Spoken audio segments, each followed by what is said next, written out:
3 Crystal Palace nil. I think like it was a bit of a boring game, but like we was in control for the whole like part of it. There was a tiny spot like to begin with, like where they had a chance and it was offside, but like Donnarumma stopped it from on the line, yeah. And then we had a few half chances, but there weren't like any clear-cut chances until the Phil Foden back heel to Semenyo, where it goes in the back of the net. It's a very good finish, bottom corner pass, Dean Henderson. But it all comes from the Phil Foden back heel, because I don't think the goal happens without the Phil Foden back heel. So it's a very good assist for Phil, and he made a record tonight where he's the only third player to get 100 plus goals or assists without taking a penalty. He has taken penalties in like shootouts, like I go back to West Ham away where he missed, in the Carabao Cup, Liverpool in the Community Shield where he scored, but like he's never actually took a penalty in a live game, so that's what it means. So yeah, absolute quality tonight. Phil Foden, man of the match by far. I think he has got himself back in the conversation for the England squad, because I think because England haven't had many players that have done well in the midfield areas, you would think he'd still be on that plane to the World Cup. And it is a bit of a disaster if Thomas Tuchel doesn't pick him, because I'm pretty sure the squad for the World Cup comes out like 2 days before the last day of the season, the 22nd of May, I think. So that's why Foden's got to be in that World Cup squad, because who's going to get in ahead of him in the actual squad? Like, Rodgers might have had the better season, but Foden's got more tournament experience. Bellingham is debatable because he hasn't had a great season. Maybe he's had more clutch moments for England than what Foden has, but like as I go back to the Slovakia overhead kick, but I would think that Bellingham, Foden and Rice would still be England's best, most balanced midfield going into the World Cup, but we're still going to win fuck all anyway in that World Cup, but it is all vibes anyway, and we are going to get behind the lads for until we get knocked out. But yeah, I am very positive, like as you can tell, but like City, like we was in control for like the whole game, but like there was points at 2-0 where we started off the second half really like on the front foot, where like we was getting in good positions, but we wasn't like constantly like peppering Palace's goal. There was a chance where we was at like dominating the start of the second half, where we could have really got 3 or 4 goals early in the second half, then pushed for a 5th and a 6th, but it just never happened. Obviously the goal where the second goal, another like touched by Foden, then Mamouche like turns around and then hits it past the goalkeeper. There was someone there on the line for Palace, I think it was Lerma or something, but he couldn't do anything in the back of the net. And then, like, Kovacic, does he get away with one? I don't think so. At the time, I thought it was a nailed-on penalty. But, like, when you actually see it back, it is a dive. But Donnarumma does get away with it because it was a dreadful pass. On another day, if Kovacic goes in with it more hard nails, he takes him out. It's a penalty. And it's Donnarumma's fault for the dodgy pass. Because I still would have blamed Donnarumma, because it wouldn't have happened if it wasn't for his dodgy pass in the first place. And then there was a John Stones handball, like, when it was, like, 3-0. But, like, Savinho actually scored a goal, by the way.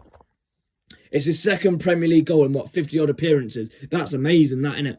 But, like, for me, he is still very too inconsistent. He does, like, move the ball from one foot to the other, but he, like, never actually takes the fullback on.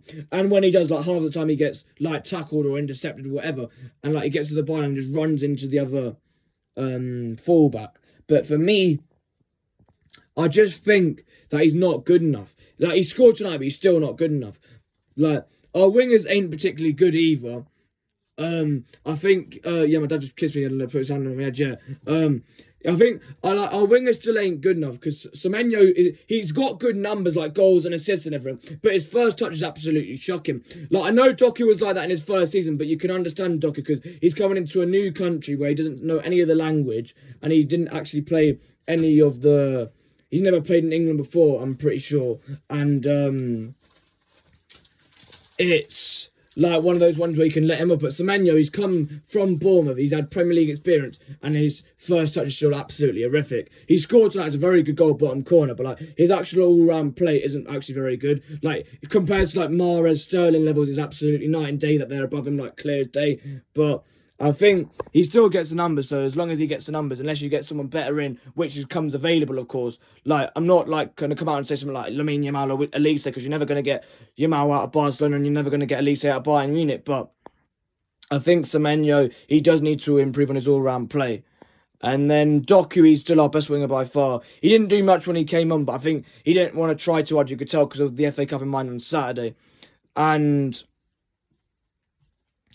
I think the defence was solid. Like, it was good to see Gvardiol back. Like, his passing isn't as good as what it was like since he was playing before, but he has come back off a lengthy injury, so you've got to accept it and give him time. He will get there eventually, just like Rodri with the ACL injury, to be honest. And that's all I've really got to say. Like, the game was like boring. Like, there's no fault to City really.